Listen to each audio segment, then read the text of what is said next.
Okay, about a year and a half ago, I was in Washington. We were launching the book that I'm going to talk about tonight, Scrum, the Art of Doing Twice the Work in Half the Time. And I've noticed a lot of Scrum people are not getting twice the work done in half the time.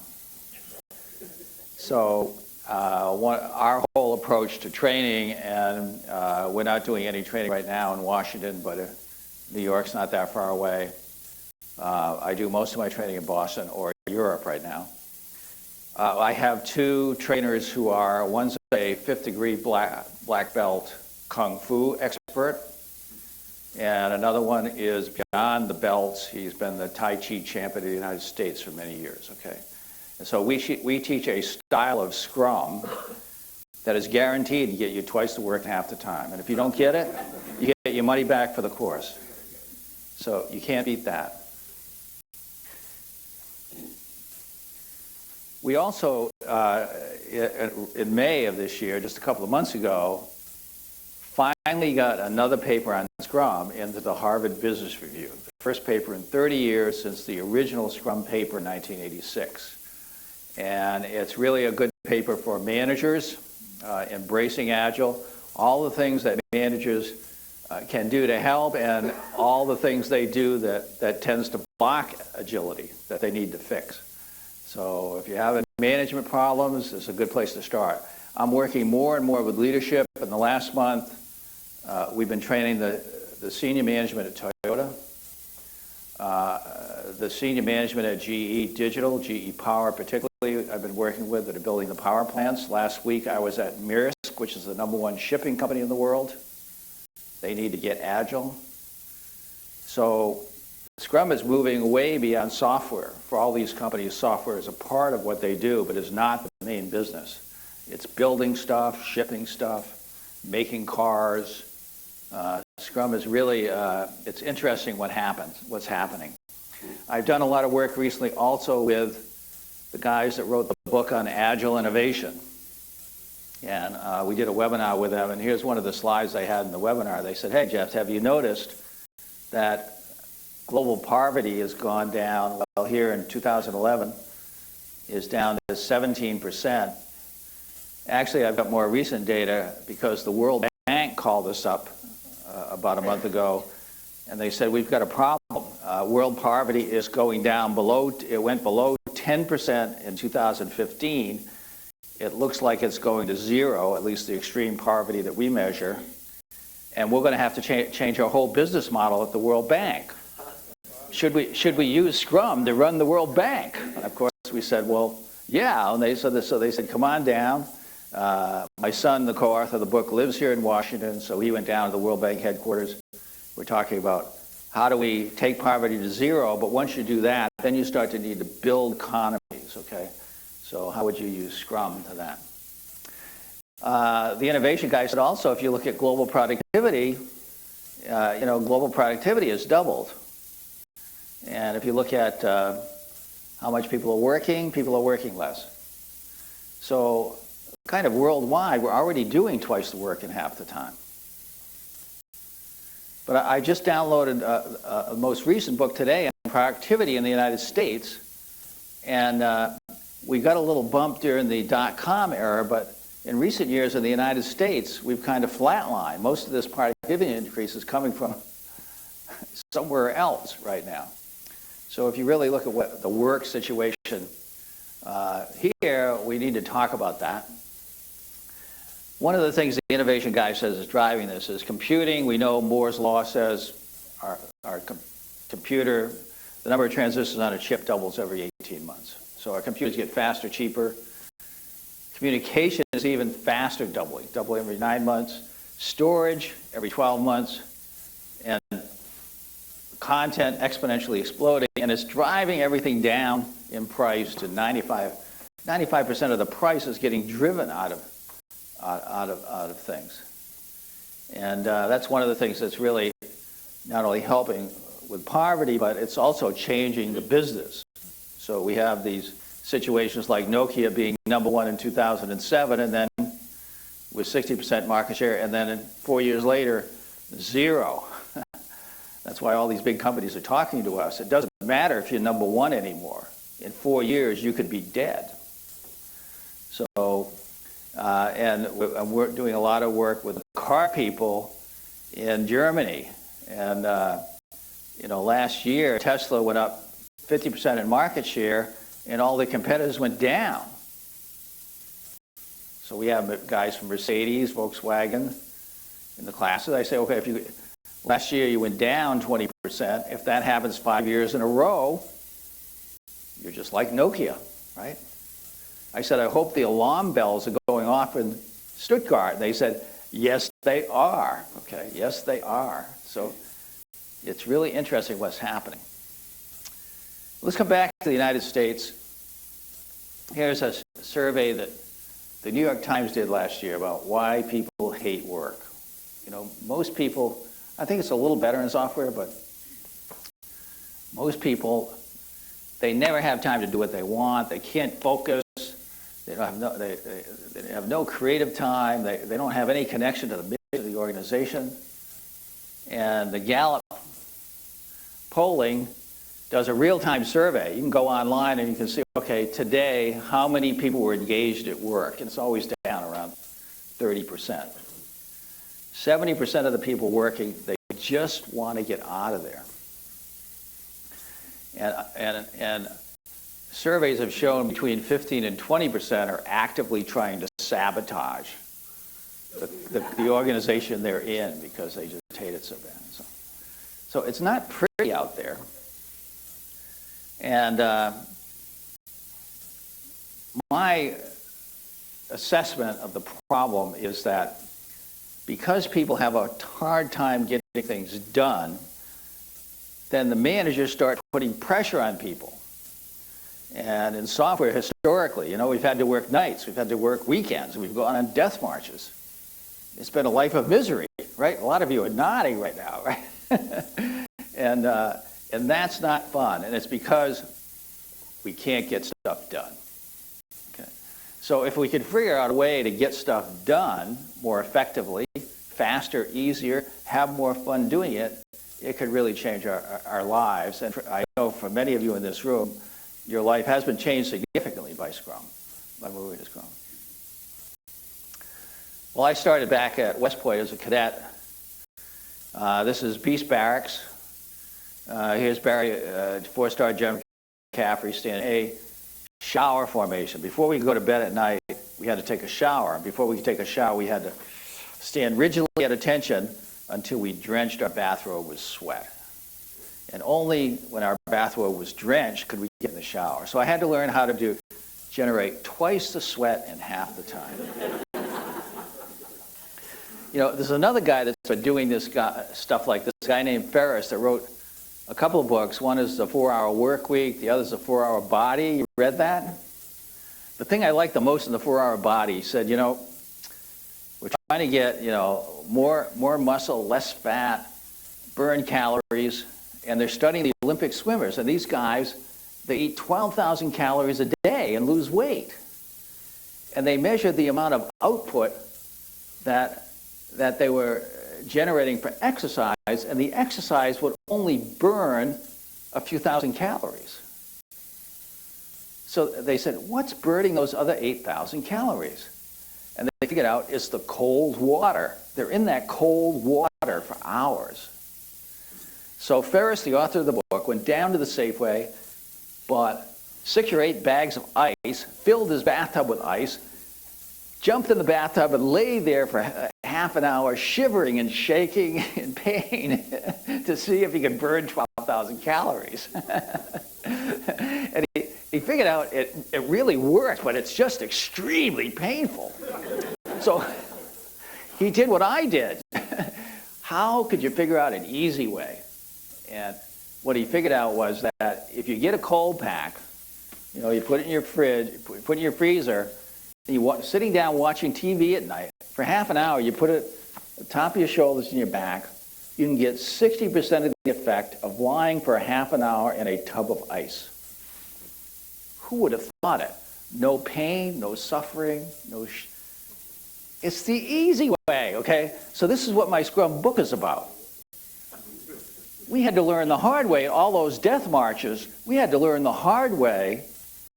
And now we're showing you how you can do it.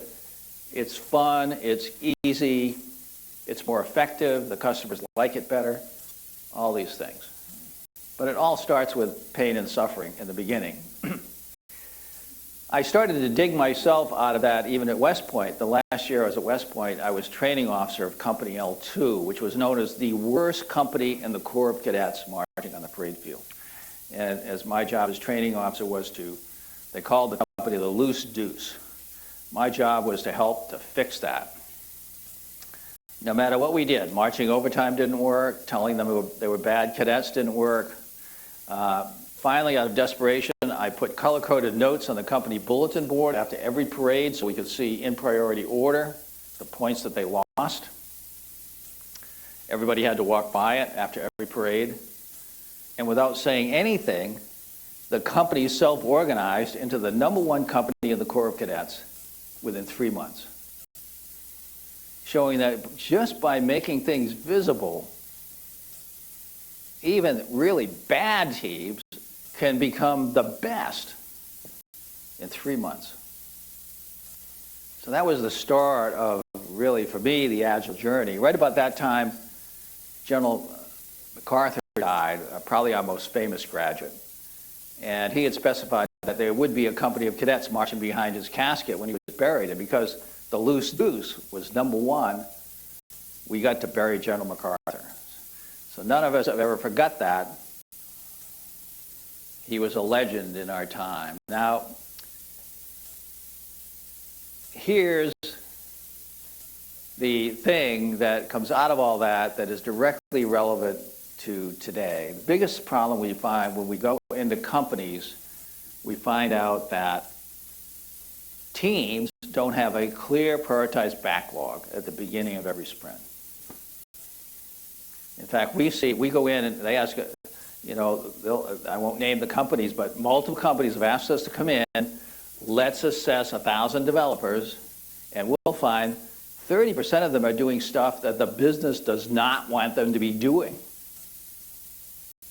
The other 70%, you know, we know they're producing 64% of features that are never are really used, but 30% are producing stuff that is just pure junk that if anybody knew what they were doing, they'd want them to stop.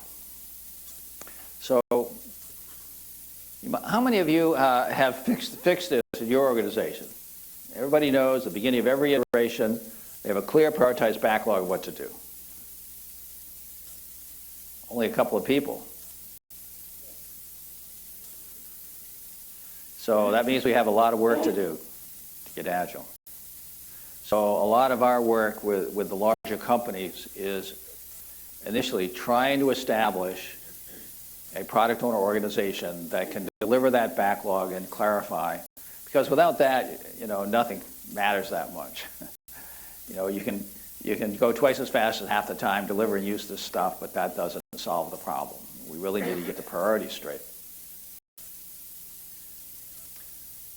In addition to General MacArthur having a big impact on us while I was a cadet, I slept in the same bed that General Eisenhower slept in when he was a cadet. In fact, there was a brass plaque on the fireplace saying, General Dwight D. Eisenhower slept here. So I would wonder what Eisenhower was thinking when he was falling asleep in bed at night. I knew that he had, a famous quote was, plans are worthless, planning is everything. So when he planned taking the beaches at Normandy at D-Day, it was one of the biggest planning exercises in the history of the planet. But he knew as soon as the first shot was fired, the teams would have to self-organize to take the beach. The plan would be shattered. And I learned this firsthand. When I graduated, I went into the Air Force. I told them if they made me a fighter pilot, I would go into the Air Force. I wound up flying F-4 Phantom aircraft over North Vietnam. Here's one of my fellow pilots over Hanoi getting shot down by a SAM missile. Here's a missile exploding, sets the airplane on fire, areas bailing out. He landed, was captured, thrown into the Hanoi Hilton, which is the prisoner of war camp. escaped, was recaptured, and tortured to death. Now, I did a lot of analysis when I was flying my missions over there. We had 100 missions to fly to complete a tour. And during those 100 missions, I figured out that the people that followed their plan, 80% of them would get shot down. It was the most heavily defended airspace in the history of aerial warfare. So I figured out how to, as soon as I crossed the border of North Vietnam, I threw the plan away, went into an evasive maneuver every second I was over that airspace. I knew where I needed to be at the right time for a few seconds, but the rest of the time evading. And the people that did that, and the people I trained that did that, only 20% of us get shot down. So on the average, about 50% of the people I flew with got shot down. There's only one other cadet at West Point that flew with me on these missions. He is buried in the West Point Cemetery. So that taught me a lesson about planning. When I get back, it was a surprise to get back alive. I felt, how many play video games? Any video game players in here? Yeah. You're playing a video game, boom, boom, boom, boom, all of a sudden you get blown up. Then you hit the reset button and whoa, you got life number 2. Okay? So I had life number 2. And I was determined not to do what I did in life number 1. I thought that was really stupid. And maybe a service to my country, but it was really stupid, okay? I would not do that again. So what was I going to do in life number 2? I wanted time to think about it. So the Air Force had a program. They'd send guys like me back to school to become a professor at the Air Force Academy, teach cadets. So I said, I want to be in that program. I want to go to Stanford. I want to study math, computer science, and I'll be a professor of mathematics at the Air Force Academy. So they decided, okay, we'll send you there. And I got a lot of time to think. The courses I liked the best at Stanford were actually in the medical school, using math and statistics to run clinical trials, to run epidemiologic studies. The heart surgeons had a mentality that was very similar to fighter pilots. So I could really relate to them.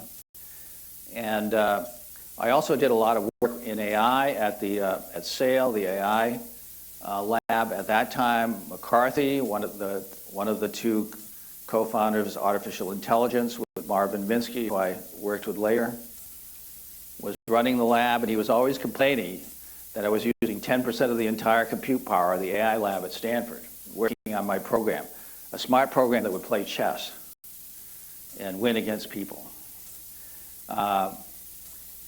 So I get to the Air Force Academy, I'm teaching math, and I want to continue my work on my doctoral degree. I don't have my PhD yet. So I decide to do it at the nearest medical school, the University of Colorado Medical School. So nights and weekends, vacations, I'm continuing my doctoral work. And there I met a very well-known physician, Dr. John Baylor. He's probably the oldest guy ever to get a MacArthur Award. The MacArthur Award is when they show up with a check at your door, here's $1 million. It's called the Genius Award. Spend it however you want. He got it when he was 83 years old.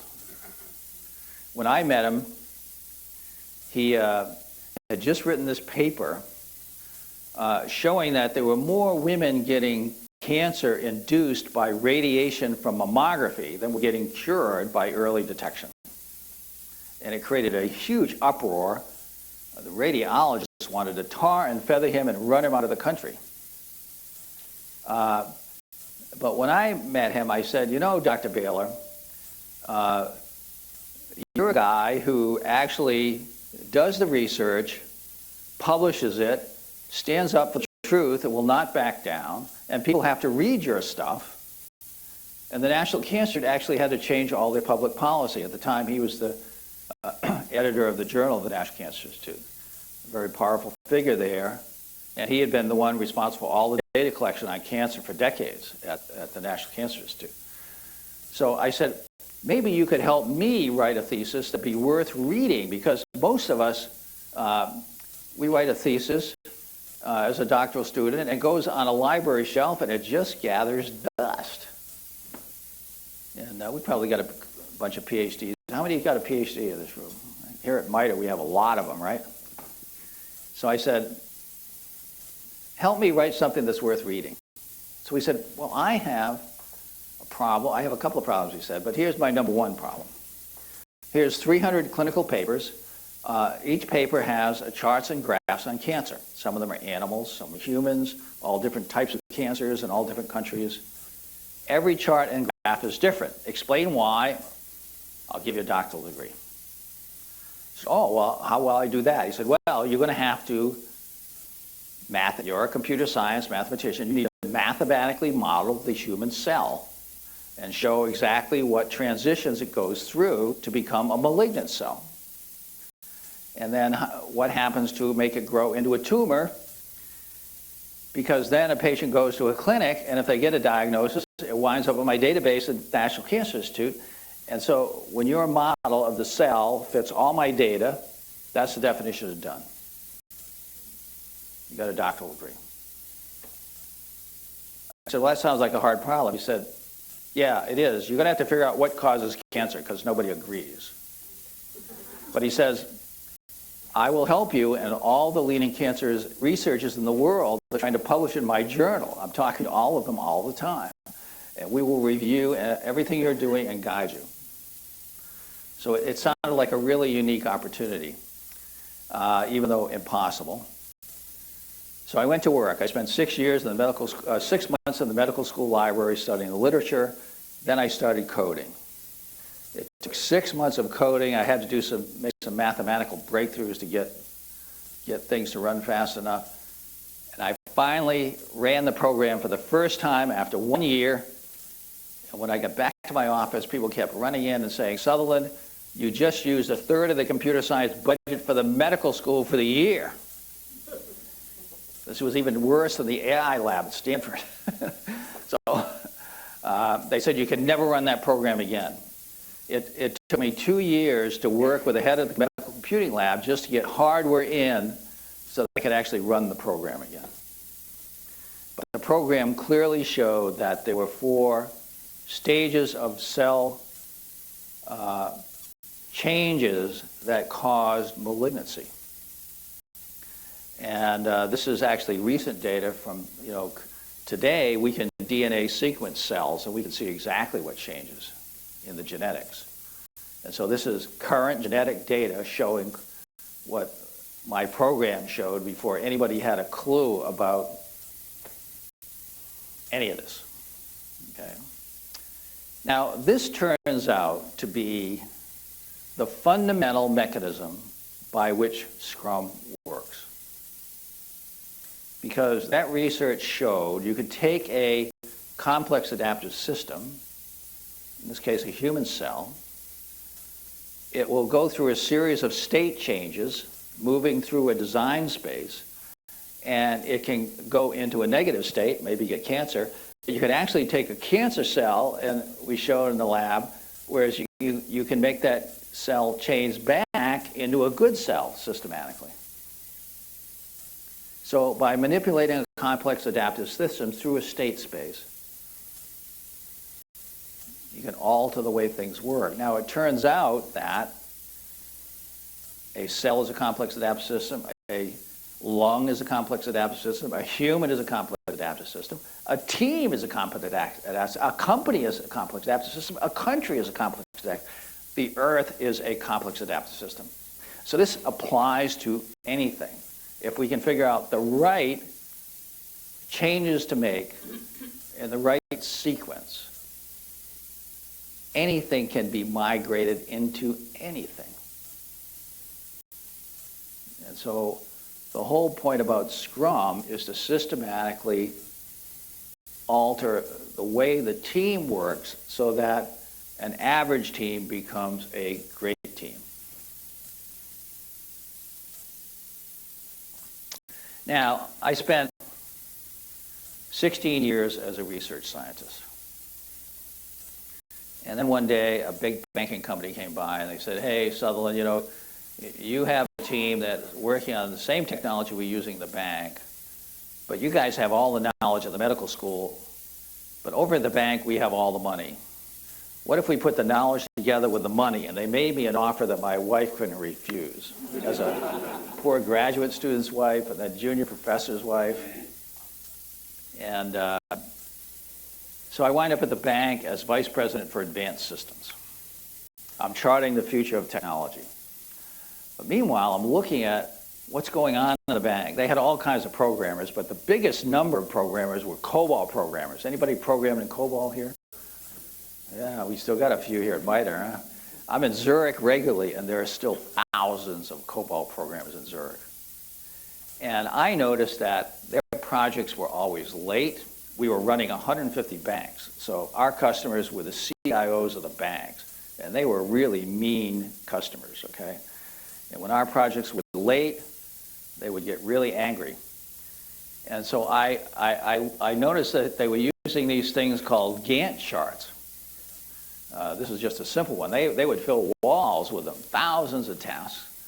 And I looked at it. I looked at the charts, and every task had a name and a date on it. So as a mathematician, I noticed that if one of these was late, the whole thing would slide to the right. So I calculated what is the probability for a project to be late using this system. What do you think that is? 0.999999999. It's going to be late. In fact, I found out just recently, I had a student in my training that was getting a master's degree at Boston University in project management, and he was complaining to his professor that it's really hard to make projects not late using the Gantt chart. And the professors at BU were saying, projects using a Gantt chart are always late, 100% of the time. Your job as a project leader is just to track the lateness. That's what they're teaching at BU. Well, I had never done any of this stuff. I just looked at it. I was horrified. I went into the CEO's office and I said, it is a mess out there. All your projects are late and they're getting later. Your managers are having more meetings, more reports, more micromanagement, and it's not making it better. It's making it worse. So he said, well, what should I do? I said, why don't you give me the worst business unit in the company, and I'll show you. I'll run an experiment, and we'll do this, cellular evolution thing, and I'll show you how to transform the worst into the best. And I said, give me the worst unit was the automated teller systems that were rolling out all across North America and Canada at the time. I said, give me the entire team, the whole organization. I want sales, marketing, support, all the engineering, software guys, everyone. We're going to break them down into small teams, about 5 people each, which is the right size. And every Monday morning, they're going to have a backlog. It's going to be prioritized. I'll get the product marketing guys to come in and make sure it's prioritized by business value. And on Friday afternoon, it will be done.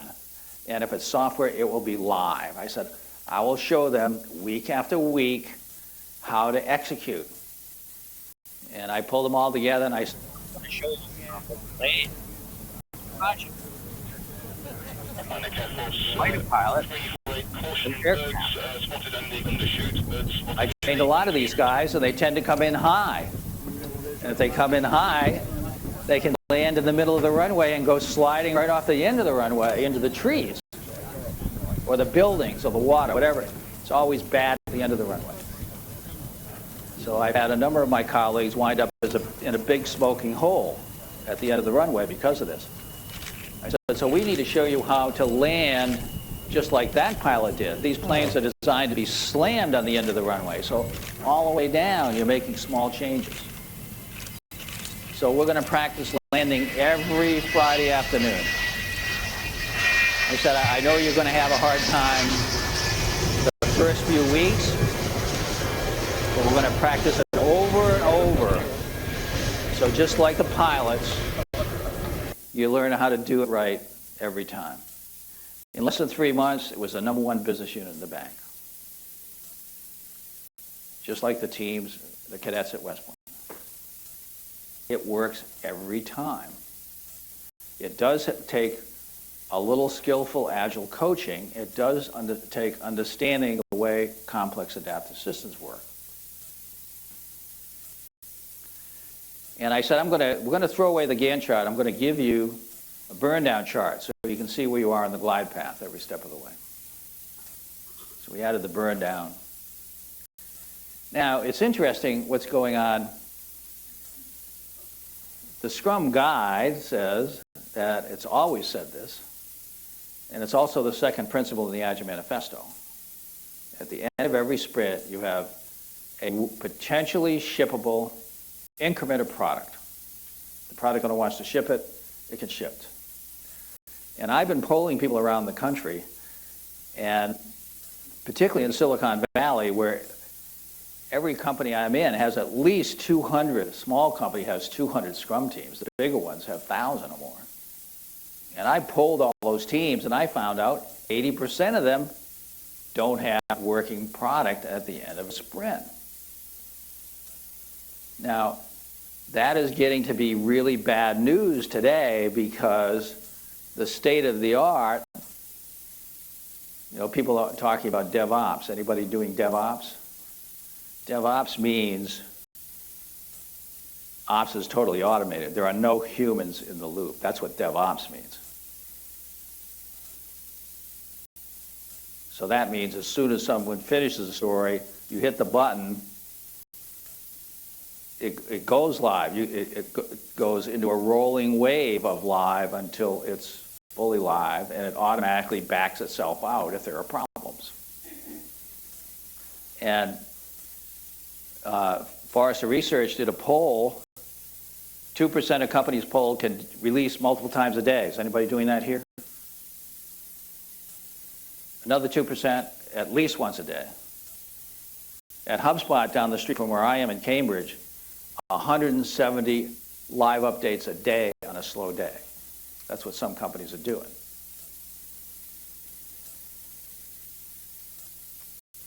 8% once a week, 21% at least once a month. So 21, 29, 31, 33% of companies today can deploy every sprint cycle or more often. Another third can deploy at least once every quarter, and a third take more than a quarter. What do you think is going to happen to those third that take more than a quarter to deploy?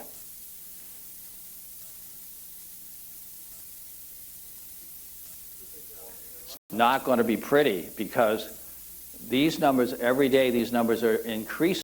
The numbers that can actually deploy on a daily basis, those numbers are going up. So it's like the pot is boiling. And so a lot of our trading, we find in Boston now, at least the people come to our training, 5 to 10% of the people can deploy continuously. So how many of you can deploy continuously here? So down here in Washington, a few of you. So it's a little slower down here in the world of the government, okay? But I understand over the Immigration Service that they can do it. They got a guy from Silicon Valley in there, and okay, so it's possible even right here, right down here in River City in Washington to do it if you got the right leadership. So these are the key ideas behind Scrum that if you understand them, you can implement Scrum better. What we needed to do by the time it got to, I started prototyping this in '83. By '93, I was leading an innovation team building new products that we needed the process to go with the tooling we're building, so we needed to formalize the process. And we did that by pulling in some things that were really helpful. One of them, I mentioned I was working with Action. Did I mention that here? No, I gave a talk at noon. I talked about this at noon, sorry. Back in the early 90s, I was on the President's Advisory Board of Action, a nonprofit that lends hundreds of millions of dollars to people in South America, mostly people who do not have enough money to feed their children. And their loans, they give them small amounts of money. The way they do it is they build a team, typically around 5 people, and they work with each person until everybody has a small business plan. And okay, if we give you $25, what can you do to start a small business? When everybody has a plan, they get the money, and then they meet regularly. When everybody pays back the loan, then they loan them another $25 to scale the business. And we're getting amazing results. Women who couldn't feed their kids, within a couple of weeks, they've got enough food. Not only that, they have a little extra money, they can buy clothes. You know, if you don't have food, you don't have clothes. Once you got food, then you can think about clothes. That was important because the kids needed clothes to go to school. Once the kids are in school, then the women can scale her business. In 6 months, she's building a new house. I came back to my day job from one of these meetings at Action, and I looked at my developers and I said to them, you know, you guys remind me of these people in South America. I mean, you have shoes, but you have no software. Everything's late, you got too many defects, the customers are screaming, management is telling you you're bad developers. I said, how long has this been going on? And every single person said it had been going on as long as they were working in software. And I said, do you guys want to live the rest of your life like this? And they said, no. So I said, I think if we tried some things like they're doing at Action, which is based on the Grameen Bank at Bangladesh that won the Nobel Prize. You know, the World Bank's given away hundreds of millions of dollars. The Grameen Bank has done more good than the World Bank. That's why they got the Nobel Prize, by giving, you know, 25 euro to a really poor farmer or whatever. They've actually bootstrapped the whole economy. So I said, let's think about our software process the way we think about bootstrapping. I said also, before I came to Easel Corporation, where we're formalizing Scrum, I was running an object database company, and 5 graduate students came down the street from the MIT II lab. They said, we're starting this company that came to be called iRobot. They're building these insect-like robots that have multiple legs. And Professor Brooks, their professor, would come by on Fridays to see how they're doing. And one Friday I said, Professor Brooks, these robots are really interesting. Explain to me how they work. He said, well, you know, we've been trying to build a smart system at MIT for 30 years. It's been a total failure. The best we could do is a smart chess program. Now we have Watson, right? He can answer questions, but he can't walk and talk and get stuff done for us. So he said, I'm taking a radically different approach. This robot has no central processor. Each leg has a chip that can move a leg. Spine has a chip that can coordinate legs. Head has a neural network chip that's blank before you turn it on, that figures out what to do. He says, let me show you. He puts the chip in the head, flips the switch. The robot's legs start flapping. It wobbles to its feet. Starts walking around the room, bumping into things. It looks like a baby learning how to walk. But within a couple of minutes, it's running around the room. It's amazing. And he said, yeah, it learns how to walk for the first time every time you turn it on. And when he said that, it reminded me of the COBOL programmers I had back at the bank. I said, what if we took those COBOL programmers and gave them some simple rules like the robot, and every day they got together and synchronized their neural networks? Maybe they could bootstrap up into a super smart team, super fast. And at the time I said, do you think it would work, Professor Brooks? He said, I don't know, why don't you try it? So when I got to Easel, I knew I had my opportunity. Let's give it a shot. Now at the same time, we needed to deal with 3 major issues. One was Conway's Law, which says that the structure of the organization will reflect in the decline for 10 years. And if you have a hierarchical organization, it is absolutely impossible to get good object design code. And that means you wind up with brittle code that's hard to maintain, hard to change. And so we needed an organizational structure that was object-oriented. Second, we knew from Fred Brooks back in the IBM 360 operating systems days that if a project was late and you added more people to it, it got later. The more people you have in a project, the more the productivity per person goes down.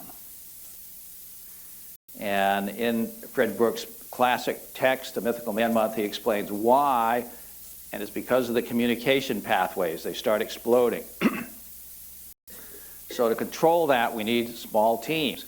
We had data that shows if a 6-person team takes a year to do a project, it takes 10-person team a year and a half to do the same project. We had data from hundreds and hundreds of teams showing that consistently. Those are averages. So we knew you could never have a team of 10 people. Otherwise, you're going to have a 50% overrun in your plan immediately. And if you went to 17, it would still take a year and a half. So adding another 7 people improves nothing. So for some reason, it is still difficult for some people today to understand that and to believe the data that's been around for 30 years. Because I bet some of you out there have teams that are bigger than the 3 to 9 that's stated in the Scrum Guide. And that is costing you. I run a company and I tell people, I'm not paying salaries for teams of 9. I don't pay slow teams. So you can do it if you want, but as soon as you go to team of 9, you stop getting paid that week. Because I'm just not going to put up with it. And funny enough, they always split before they get to 9. And what do you think happens to the velocity when they split? I can tell you, this has happened over and over again. It always goes up 30% every time they split. And this year, when we did it, the velocity more than doubled. We brought in some, we brought in the Tai Chi master as a Scrum master, and another really good Scrum master, and so we even got a bigger effect because of the power of a good Scrum master. And finally, working at the bank for many years, I had trained the banking managers in Peter Drucker's work on innovation and entrepreneurship. It's very hard to get innovation in a large corporate enterprise. So we would have weekly book discussion groups on innovation. And the problem is what Drucker calls the cuckoo effect. If you have something new that happens inside an organization, it's like a foreign bacteria invading your body, then your immune system will come out and crush it. So, most innovation gets crushed in that way.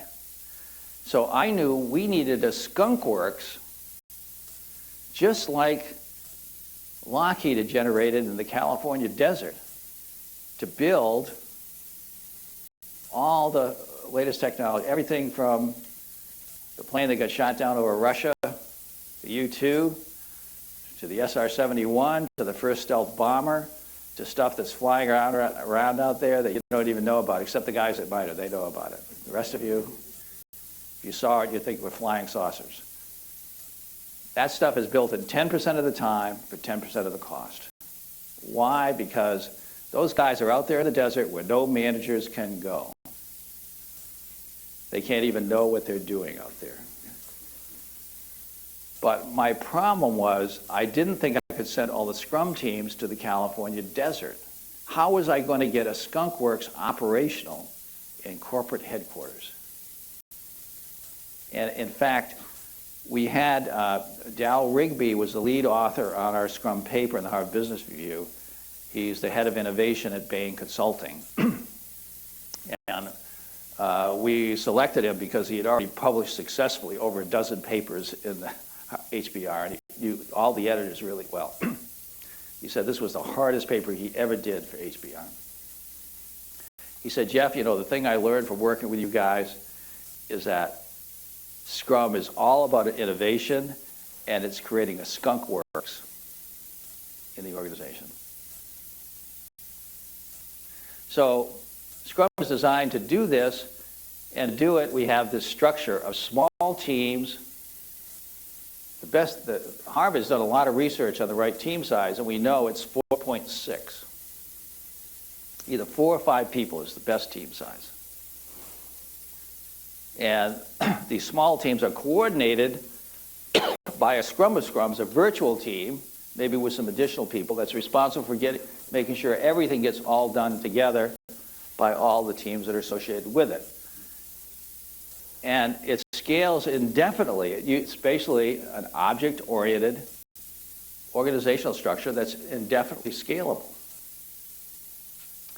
And in fact, Steve Denning keeps on saying that we should get a Nobel Prize for this. This is the genius of Scrum, the ability to scale velocity.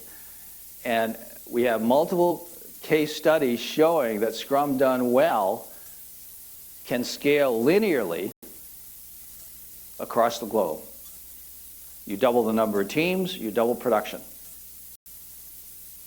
And when we published the first paper on this, the academic reviewers said, hey, everybody writes about productivity, but no one has ever, before or since, showed you can get linear scalability with anything else other than Scrum. How many hardware guys do we have here that worked on linearly scaling processors on a computer? That is a really hard problem. And the same problem occurs when you're trying to scale people and organizations. So the third most important thing to Scrum is this organizational structure. And today we're starting to talk more and more. You know, we've talked a lot about technical debt. You know, bad code out there. That, you know, it gets worse and worse as the system's out there longer and longer. It's harder and harder to get anything done. But really realizing today that this is caused by organizational debt. Organizations that are structured in a way. We had a great paper presented this past year with a picture of Skype and the interrelationships between the teams, showing why, if they made one line of code change, it took 7 months to deploy. It was because the organizational structure was like a rat's nest. And so we realized that we have to fix this. This is a leadership problem. The leadership of companies and organizations have created these rat's nests that make it impossible to get things done, and they need to untangle it. And so every time we start working with, the first thing we want, if we're going to work with anyone, is we show them Professor Carter's work at Harvard. You know, he says where he's seeing the best success, companies that need some agility, maybe they're a multi-billion-dollar waterfall company, but the competition, a new product, is killing them. They need some agility. They need to set up an agile part of the organization, and it's like a different operating system, like the Mac OS and the Windows. So if you try to run the Windows on top of the Mac, it's possible, but it runs slow and it looks really weird. Okay? We have some scaling frameworks out there that do that. So you really want to have a separate part of the organization that has agile rules of operating, and there needs to be a leadership team that's responsible for making sure those rules are set up properly and the organizational structure is put together in a way that it can be agile. And if the whole company was agile, then this would be the senior management team. But failing that, we need a team that's responsible for making this thing work. Or we won't even work with companies. We've had to walk away from some of the biggest and best companies in America because by not getting this in place, you couldn't get anything done. It was just all smoke and mirrors. So here's the bottom line. You know, as a mathematician, here's the numbers. We look at 1,000 people, we find 30% of them are doing stuff that nobody wants them to be doing. And in software, this is particularly bad because you get all this useless code in the system. 30% of it is totally useless. And 30% of all your bugs for the rest of your life until you retire is generated by this useless code. I used to, you know, I've been a CTO or head of engineering or CEO of 11 companies. In my last few companies, I would say, I would rather have you guys take the day off and go surfing than write useless code. I want to maintain it for the next 20 years.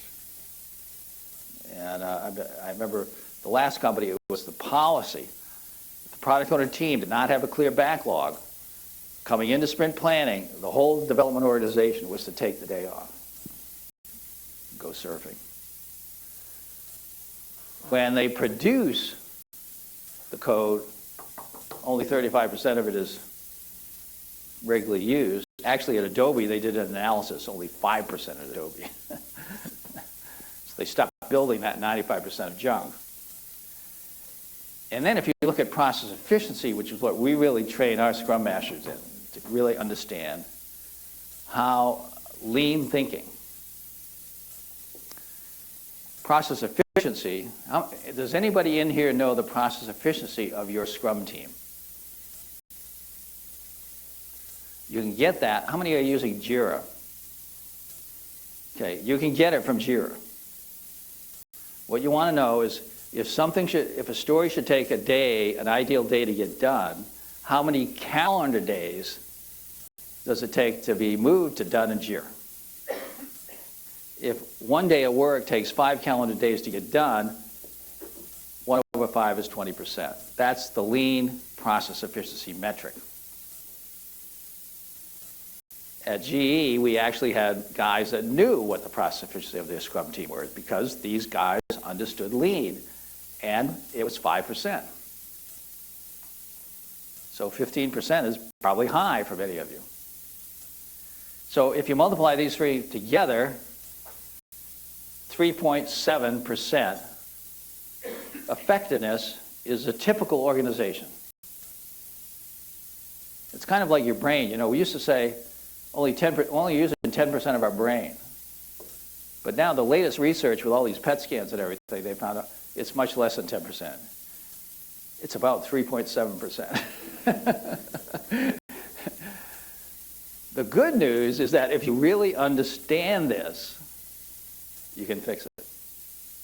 Let me just show you. Who is responsible for making sure people are working on the right thing? Yeah, well, it's the product owners, but what we find is that the management and the leadership are interfering with the backlog. They're pulling people off of projects, creating new projects. They're jacking around the organizations. So the product owners alone can't fix this. We need the management to agree to put a product owner organization in place and agree to support their backlog. Otherwise, you're going to have this. Now, to get the right features out there, now here's where the product owner has to shine to stop doing these useless features. And the Scrum Masters need to improve the process efficiency of the team. So I was at a startup in Massachusetts, actually a big startup, at least 300 developers hiring 200 more. Now there are 600 or 700 developers selling cloud infrastructure. They got, today people are bringing in mainly trained management. The agile coach for the organization said, Jeff, I want you to come in and do Scrum Master training and product owner training, but you're only going to have managers. So we get the managers in the room for 2 days, and we really work these issues. And they walk out of there, and here's what happens. Here's one team. The team's running, this is a Scrum team running at a velocity of 10. They immediately stabilize the team, and they stop messing with the backlog. Velocity shoots up to 60, 600% increase, just by the management supporting the product owner's backlog. Then the team starts doing some process improvement. Here they start introducing the patterns, which I don't have time to talk about, that we do in training. In 5 3-week sprints, they've gone from a velocity of 10 to a velocity of 165. When they dropped off here, root cause analysis showed a manager had come in and cut a secret deal with a developer to work off backlog. When people found out, they were furious. They got it fixed. Meanwhile, in the same time frame, the Agile coach is ramping 10 more teams just like this. I had told them to stop hiring. I said, I will give you 200 developers without you hiring a single person. And in 5 3-week sprints, we did better than that, because if 10 teams go 5 times as fast, you're effectively getting 40 free teams. Times 7, their teams are about 280 people. This is called scaling, Scrum Inc. scaling. We start by scaling the velocity, and then we replicate that across the organization. That way you get radical performance.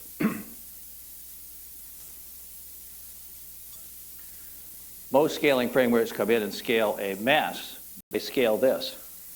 Let's get everybody in the corporation running at a velocity of 10. And now we got 100 teams running at a velocity of 10. By then, they call in Scrum Inc. to fix it. And I'm tired of fixing this stuff. So we're really trying to get people not to do Scrum until they get some focus. It's a lot easier to get it right in the beginning. So this process was formalized based on Professor Takeuchi Tanaka's paper, The New Product Development Game. They had this chart in the paper of 3 types of project management. This is what they saw at NASA. It's how they build the space shuttle. It's how they're building the F-35. $200 billion over budget, no end in sight. This is how they build the Saab Gripen. 2-week sprints, 20% of the cost, both initial purchase and life cycle cost. And every 6 months, they do a new release, and every new release is faster, lighter, cheaper, just like your laptop, right? You expect your laptop to be faster and cost less when you buy a new one. That's the way it should be for everything. If it's done with Scrum, that's the way it will be. They also said that the Scrum teams, what they called Scrum project management, we found in talking to the Lean guys, they were looking at Lean product development at places like Toyota and Honda. They all had these characteristics: transcendent goals, autonomous teams. The teams figured out what to do, how much to do, how to do it, and cross-fertilization, cross-functionality, fundamental. So now, fast forward to 2001, we get together. It's mainly Scrum, the founders of Scrum and the founders of XP, plus a bunch of consultants. And we're debating about what we're doing. All this other Agile stuff people were talking about didn't exist. Okay. We argued and debated for a day what we would call what we're doing. And at the end of the day, we agreed. We had a lot of candidates, but we agreed on Agile because of this book, which is on 100 hardware companies that said they were lean, and they were using the word Agile to describe bringing the customer into the product development and participating in product development. So this is what Agile is. And what Toyota is finding out, as I mentioned earlier, is, the Tesla is teaching them, they told me when I was at Toyota headquarters, said, we've learned that we have to put the fun back in driving. And they said, come on out and try out our new hydrogen-powered vehicle, the Toyota Mirai. And I went out and I drove it with the CIO, and it was a lot more fun than the Prius. Toyota has 10 worldwide corporate initiatives this year, and one of them is Get Agile. Everybody, globally, Get Agile. And it requires major changes at Toyota. to get agile, because agile is more than lean. It's involving the customer and the product creation. And here's the data, a little bit of the data on, actually the budget is bigger than this for the F-35 now. This is the Scrum airplane. Aviation Week says the best airplane in the world. Jane's Aviation Weekly says the cheapest airplane in the world. So Scrum is spreading everywhere. As I said, we're doing a lot of work with hardware. Joe Justice leads our hardware practice. Here he is at the University of Delft, where they're working on solar and hydrogen-powered vehicles. But it's spreading in all different domains. I was at PayPal recently, and I asked how many people at PayPal had run their weddings by Scrum, and 7 people raised their hand. Anybody run your wedding by Scrum here? Yeah, 1. We got 1. Works really good for weddings. The most interesting one to me, though, and I had a couple of my German partners over for the last 3 weeks, and the woman is responsible for Edge of Scrum in Germany. Edge of Scrum is the leading implementation of Scrum for education. It started in the Netherlands, again, driven by a black belt Aikido teacher, who also happened to be a chemistry teacher.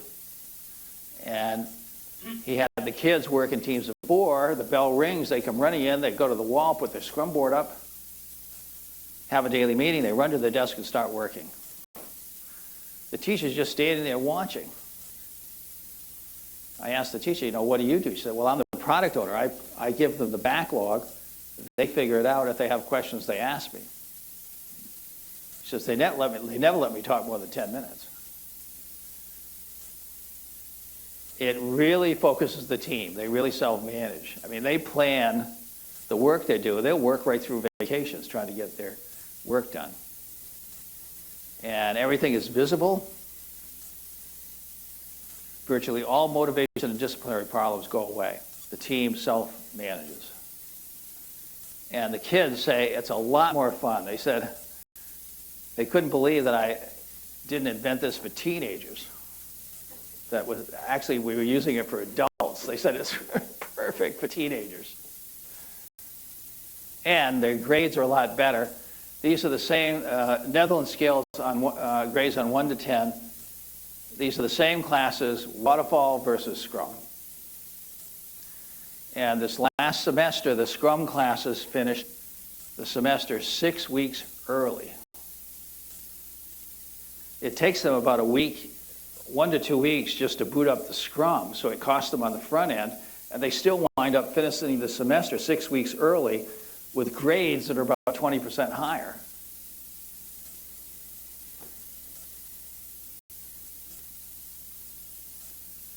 So, going back to the World Bank, it's another thing I learned by looking at the data. Here's the global population, and here's their measurement of global poverty. And, lean did not fix global poverty.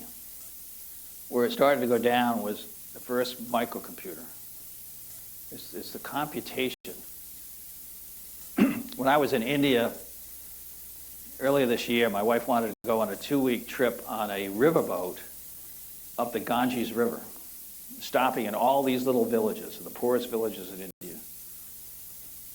Everywhere they had TVs and cell phones.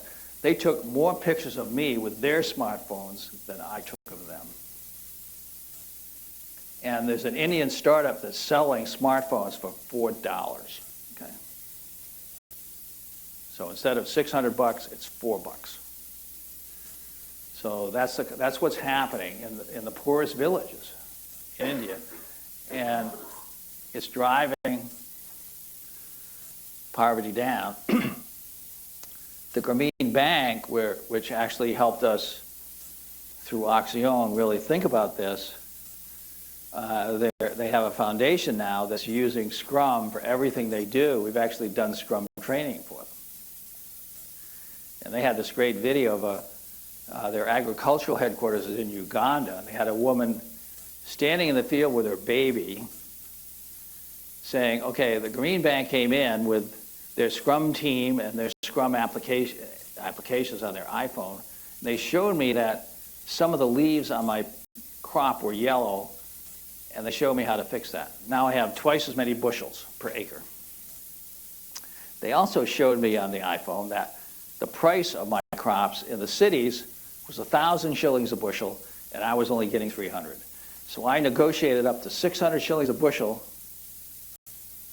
with my middleman. So now I'm getting twice as much money per bushel, and I have twice as many bushels. I have 400% more revenue. Now, if a poor dirt farmer in Uganda can use Scrum to raise revenue 400%, every person in this room can do it. But you got to get twice the work done in half the time. And that's my message for tonight.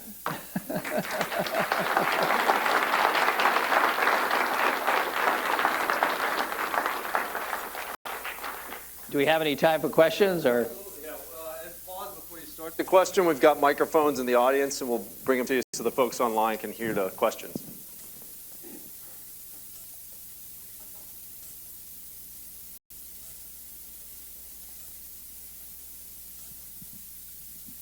Hi, Jeff. Thanks for a great talk.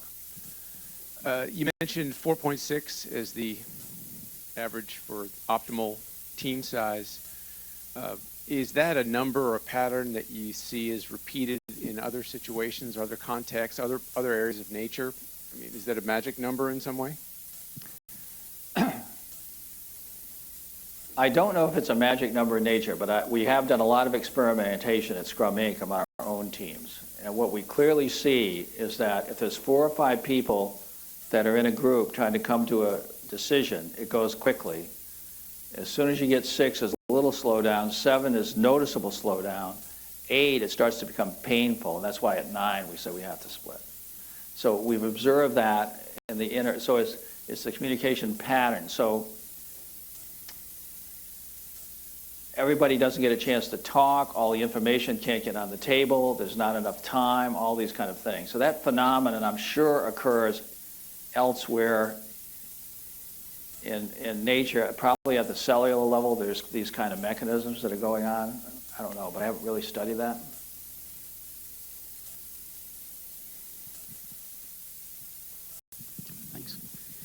Thanks, Jeff. Great talk. I just want to understand more what the correlation in your Scrum Master, I guess, with their martial art background and the team's productivity. Is it something that's specific to martial art that can be translated into business with people with no martial art background? Thank you. Okay, so one of the things that I've been doing, let's see if I can find a slide that I can show you, is I realize we got to do a lot more training of leadership in what I'm calling the agile mindset. And in this, particularly in the product owner course, we do that. And let me just show you one slide that kind of illustrates it. If I can get this thing to come up.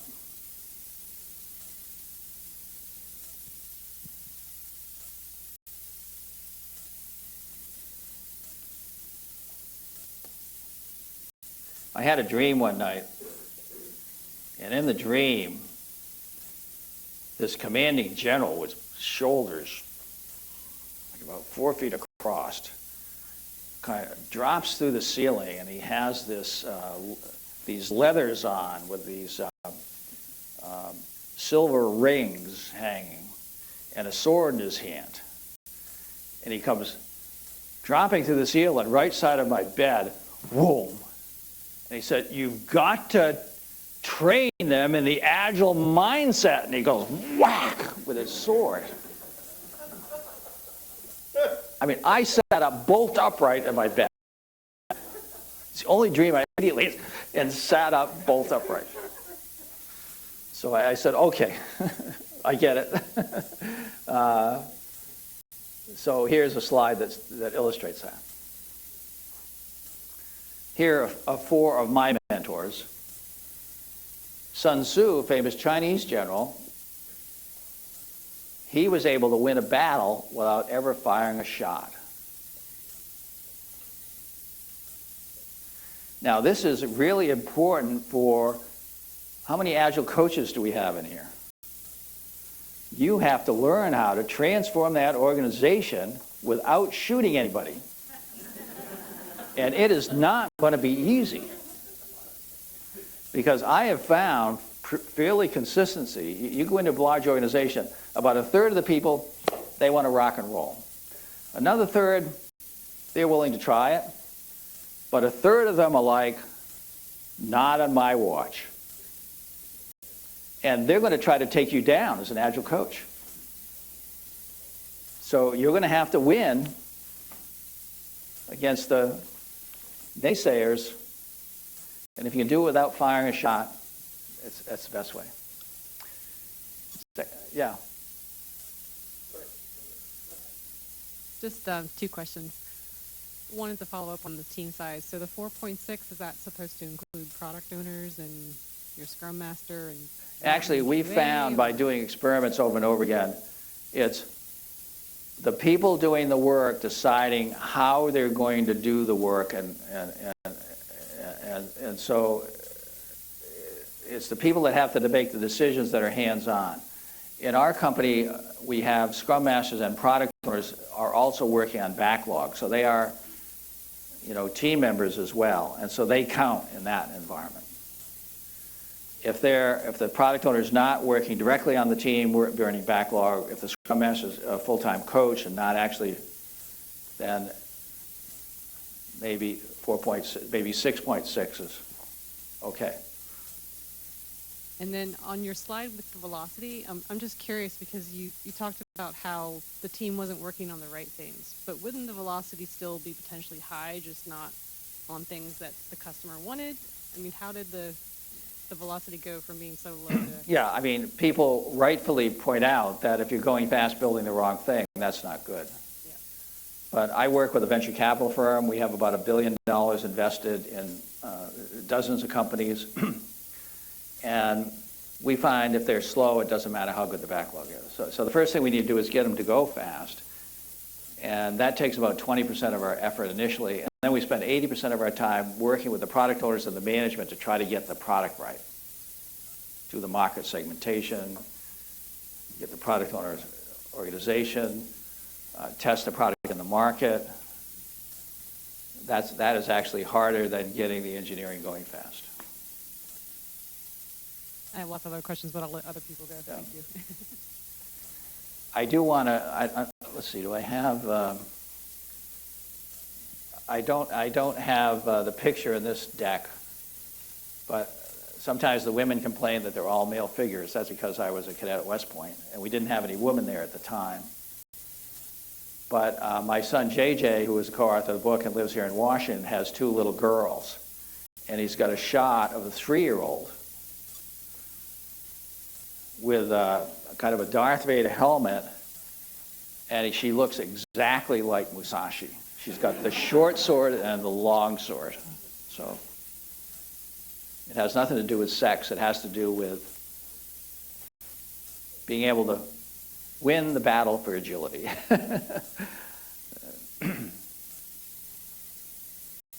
So I have a question. Yeah.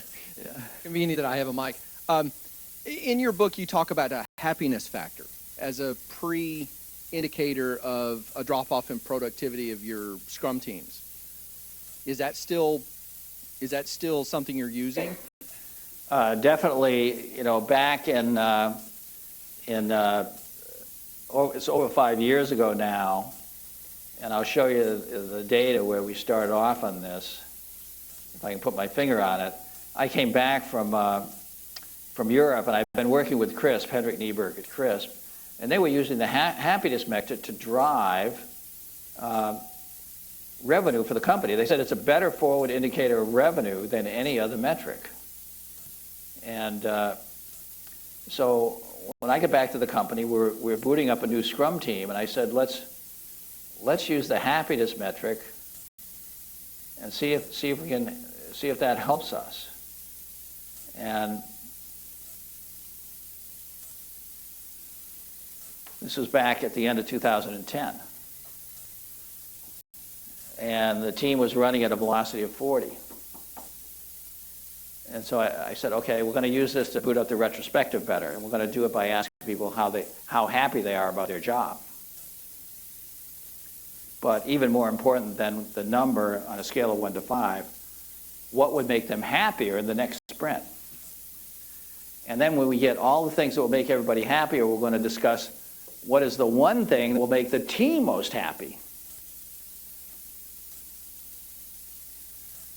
And we started here, and here they said, we want new space. So I said, okay, get a contract to new space. So here we were moving to a new building. Then user stories became the number one thing on happiness. Velocity went from 40 to 70. User stories were still at the top at the end of the next sprint, went to 100. User stories were still at the top, went to 300. You can get a 300% improvement gain just by better user stories. Then it gets harder. This is raw velocity, so here's a lot of summer vacation. Here's where we're closed down between Christmas and New Year's. But look at that, we closed the company Christmas, New Year's. The velocity closed was the same as it used to be when we were open. And velocity will go up and down, but you can see the trend line. So this is the end of 2013, so at the end of 2015, what was our velocity?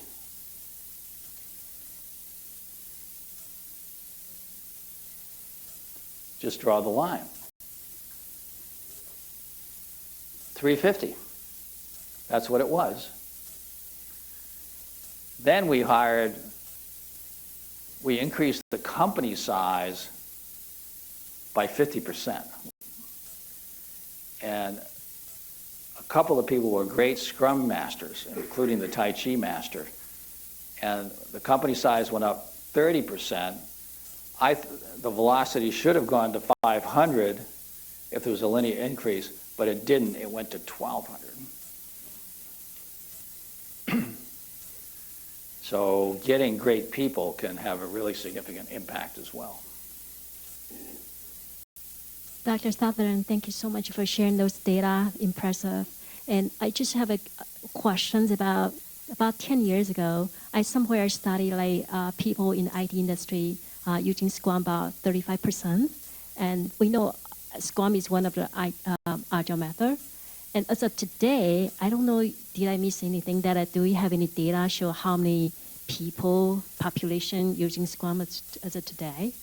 The surveys that show somewhere between 70 and 80% of what people are calling Agile is Scrum. And in my mind, there's still really only two Agile methods, Scrum and XP, that work. And the best teams today use them together, like the first Scrum team. And I think the only significant thing that's been added to the mix is getting continuous deployment working. So pulling operations into the team. Yeah. Thanks again for your talk. You mentioned that you walked away from several successful companies that did not have an executive action Right. team.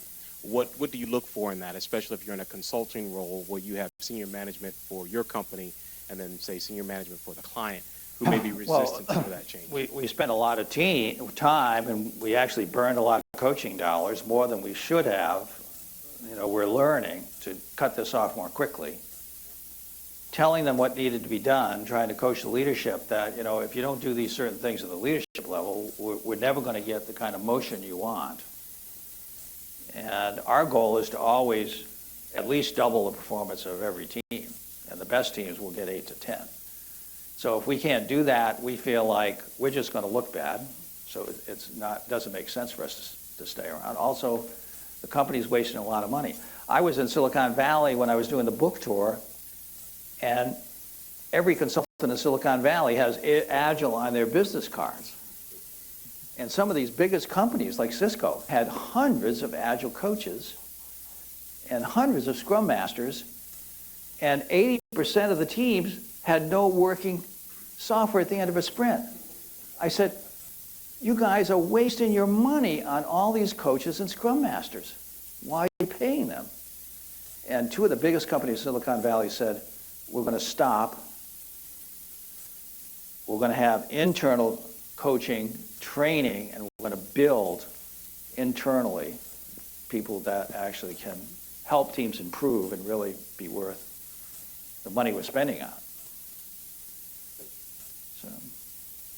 Dr. Sutherland, thank you so much for coming here today.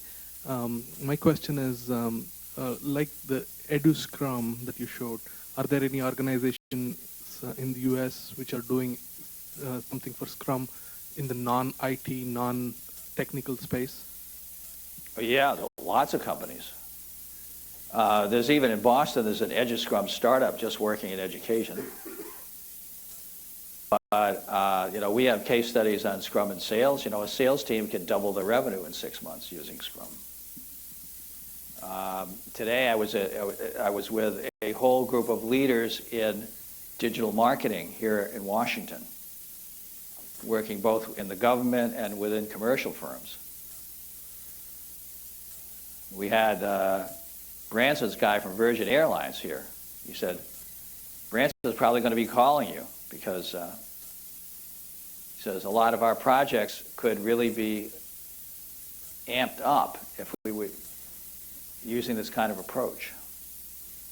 My wife was a Unitarian Universalist minister, and for 20 years I was helping her implement Scrum in the churches. I would go in, she'd bring me in, we'd do some training. In churches, they're always short of money. They're always fighting over the budget. And so I said to them, okay, here's a way that you can do twice as much programming, community service, deepen the spirituality of the people, whatever it is, for half your current budget. And I showed them how to do it. And then I asked them the question. If you were a religious person and you knew you could do twice as much value creation in your community for half the amount of money that you're spending, and you didn't do that, wouldn't that be a religious issue? And we kept on going after that. But it turns out that it's just as hard for people that are well-meaning, and I've spent 25 years in healthcare, we find the same thing. There's a lot of well-meaning people in healthcare that want to help people. There's a lot of well-meaning people in churches that want to help people. But to get them to practice the discipline that will actually enable them to help, that is a huge struggle. And you really need to work at I would say, at a spiritual level with these people. Okay, you will never be a person who can make a major contributor to humanity unless you develop the skill set to execute the value delivery at far less cost than you're spending right now. And so that is a really important, as much as loving people is important, if you can't execute, the love is not going to help you. Yes. Thank you. Maybe Jesus was a Scrum Master, right? He was always giving people a hard time, That's the job of a Scrum Master, is give people a hard time, right? I have a question. Are there any plans to translating the book into Spanish? It's already done. It's already done? Okay. There is a Spanish edition, yeah. Okay, good. And also, can you tell us anything about any work in Latin America you've been doing? My son and his wife is now our new director of marketing. She's a Latino, and she's worked for many years in the big telecoms in marketing in the Spanish American community. And so they've been down in the Dominican Republic and Colombia doing training together. There are also a lot of other trainers down there that do work down there. Mike Beadle, who was really one of the first guys in Scrum, actually grew up in Chile. So he does a lot of training in Latin America. Great, thank you. Hi. Thank you so much for the wonderful lecture. I actually had a question regarding transitioning from traditional waterfall methods in proposal writing into a more agile method. So I work at an advertising agency. One of the really just barriers that were really difficult barriers that we're running into is that a lot of times clients want very specific deliverables outlined in a proposal. And then when we try to transition them to a more like agile method, we're like, oh, well, we'll give you these completed pieces and parts. From a proposal standpoint, we're getting a lot of pushback from contracting offices. What's kind of a happy medium is to still give them some really hard deliverables, but also be able to work in the framework of Agile. Right. We had the same problem when we were doing the book. We wanted the Random House editors to scrum along with us because the book was all scrummed. But here's the thing we found. In big companies doing big government contracts where they want, it's an RFP, they need the total bid done up front. They find that using agile techniques, they can prepare these huge estimates at 20% of the cost. So it doesn't matter whether it's building an airplane or making a proposal. 20% of the cost is the norm for a well-executed Scrum. And they can complete the project for half the price. So the way that this big consultancy now, which is thousands of people, is totally Scrum from top to bottom, including the senior management team. The way they converted all their customers, they said, okay, we're going to give every customer 2 bids. $10 million for the waterfall version, $5 million for the Scrum version. The only difference between the two projects is that Scrum version has consistently 40% fewer defects, plus or minus 3%. So higher quality work. But in order to get it, we need you as the customer to participate at regular intervals with us. And so the contract says you must do that or it reverts to the waterfall version, which costs twice as much. So customer, you can sign whichever contract you want. What do you think the customers did? They all wanted half price. What do you think happened to the revenue of the company when they did everything half price? It doubled. That means they were doing 4 times as many projects. What do you think was happening to their competition? They were doing a lot fewer projects. Right? So, the way to incent the customers is show them they can get more value if they work in this way at a lower cost. Yeah, let me ask you, excuse me, a similar question. With federal acquisition regulations, the FARs, where the contracting officers have to follow the regulations and they have to have the requirements up front, how do you implement an agile approach? I understand with software delivery, but when a company wants to say, I'm going to respond to this, but by the way, the contracting officer says you have to do those requirements so that the requirements have to be defined up front, but the companies have to deliver to that FAR, and they would like to use your approach because it will save time and money. Right. Okay, so several years ago, in a defense budget, a congressional staff member put in that all DoD IT contracts must be agile. That's the law. The Pentagon then set up cross-service task force in 12 different domains. And then the head of IT for DoD, who had come to my Scrum Master training, said, Jeff, I want you to come in and brief the task force. So I come down here to the Pentagon. We meet in the morning. I got the chairs of all the cross-service task force in the room. They say to me, we don't make anything around here. We just buy guns. How is Agile going to help us buy guns? So I went through, we spent an hour or so explaining how Scrum works. I said, okay, so I said, here's the first thing that you need to do as the purchasers of the guns. Right now, you put out a bid. Every Beltway bandit is coming in, lowballing the bid, maybe even some people here at MITRE, trying to get that contract.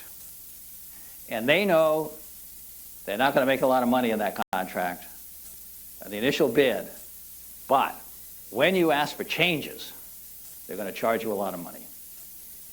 So their goal is to have as many change requests as possible so that the project takes as long as possible and has a biggest cost overrun as possible, because that's where they make all their money. I said, they're going to bleed you dry.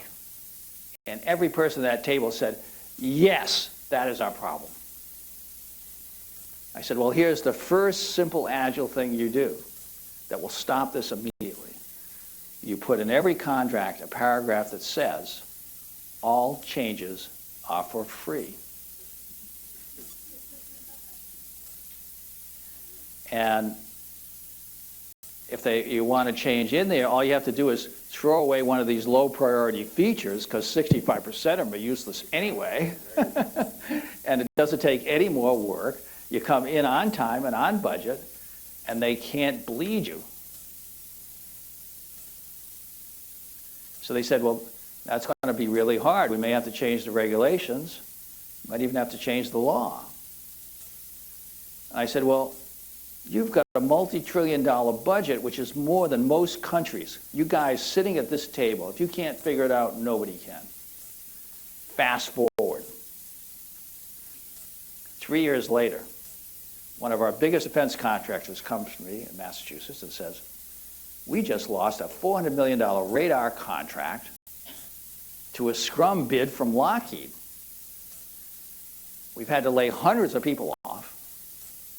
And the government has told us we will never get another contract unless it's half price. We are going to have to do the Scrum that generates twice the work in half the time, or we're going to be out of business. So I said to myself, those guys at the Pentagon, they figured it out. They're not paying more than half price for anything anymore. And if you look at the government regulations, I've got all the links on my blog. They've all been changed. The Agile Manifesto is embedded in the DoD IT regulations. The Agile Manifesto is written into it. You must do this.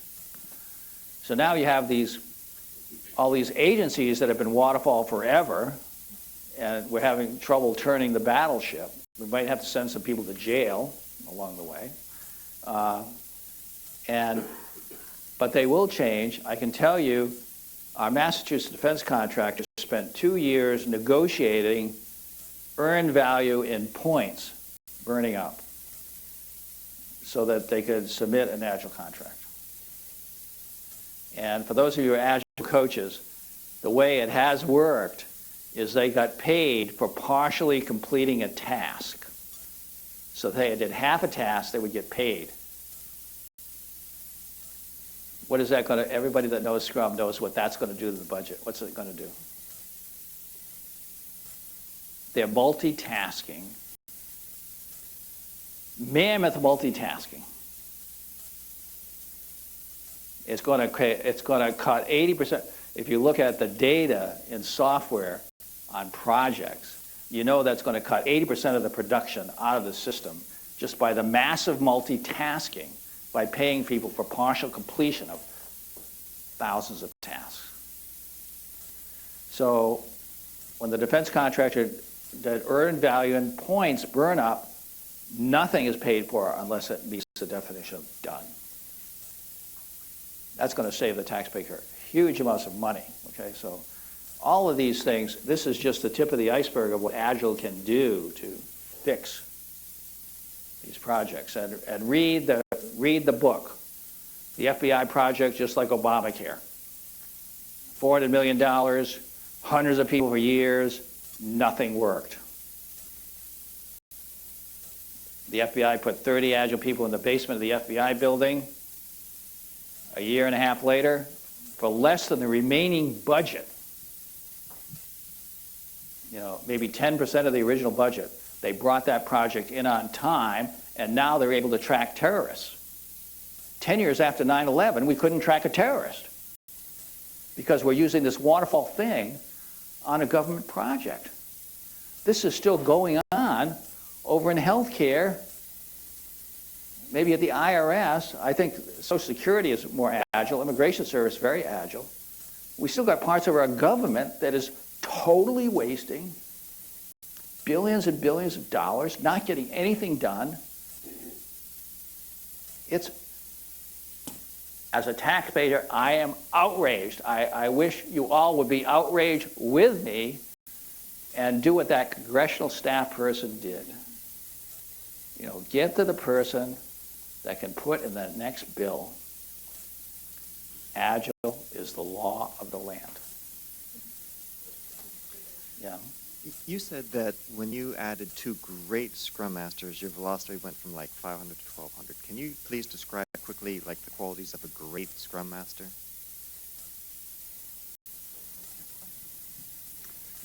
Well, the Scrum Master always asking me, how will I know they're a good Scrum Master? And I always say, well, the team is happy and getting happier, and the velocity is high and getting higher. So, you know, one of the Scrum Masters we hired, as I said, was the U.S. champion, probably the world champion Tai Chi master for many years. In fact, they forced him into retirement. They say, nobody can win against you. You're demotivating all the young people. And we put him in charge of the senior coaching team, which I'm on. Well, he is just really good at taking no nonsense for anybody. He is a master. He's just not just somebody that's designated as a Scrum Master. So, you know, it's like, he's like, let's get going. He has like the energy. And, you know, if people are wasting time or mouthing off, he's like, let's knock that off. And for somehow he can just wave his hand and it goes away. He's got power. Okay, so a lot of the nonsense just evaporates. The other person we hired was actually a person that worked at Random House. And when we did a book tour in London, she did more meetings in 2 days than Random House New York did with us in 2 years. And every hour, the taxi showed up with a cup of coffee, and we walked into the next meeting, and it was with people like the leading guy in BBC that has interviewed every American president for the last 20 years. We show up, and we get these great interviews. And after 2 days of that, I said, we got to hire this woman as a Scrum Master. She is more organized and efficient than anybody we've ever seen. And it took us a year to recruit her to get her to come to Boston. But right now, she has actually the best team, even better than the Tai Chi guy. She's just so good. So, you don't need superheroes. You know, you saw our velocity just went up nicely with just regular Scrum Masters. They're struggling Scrum Masters. But then we threw a couple of superstars in there, and whoa, you know, it kind of raised the whole bar. But now they're struggling to keep it going up from that higher level. We just, that Scrum Master from Random House wants to go out and do coaching and training. So we want her to do that, but we need a new Scrum Master. We just put out, we were talking about hiring earlier. We are hiring a new Scrum Master. Unfortunately, there are already 50 experienced Scrum Masters who immediately sent their resume in. We're trying to interview them all in these weeks as we're going. But I'm sure we're going to find a good one out of those people that really want to be a Scrum Master. It's a great opportunity for someone to really work with people who know this stuff. All right, excellent. Thank you, Jeff. Let's hear it.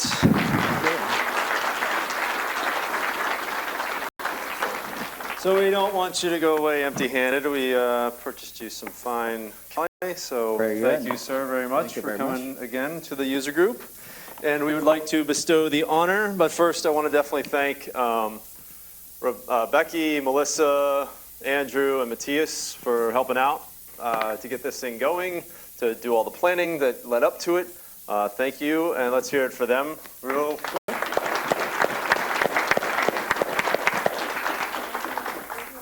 if you would please leave your badges on the front desk where you checked in.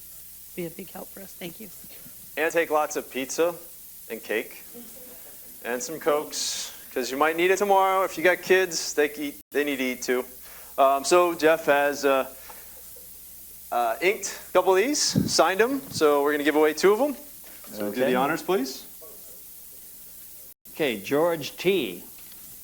George. Congratulations. There you go. Congratulations, And George.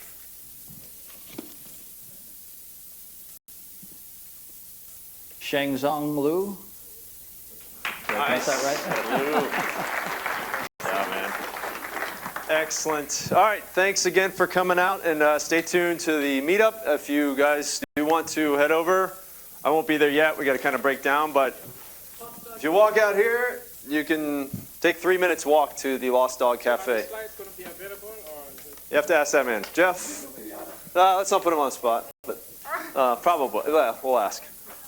But have a good night, everybody. Nope. No, thanks. How you You doing? have something with. Hey, look, I have a question to ask you. Hold on. It's funny, like he has all the martial arts people. I'm getting like a little black belt.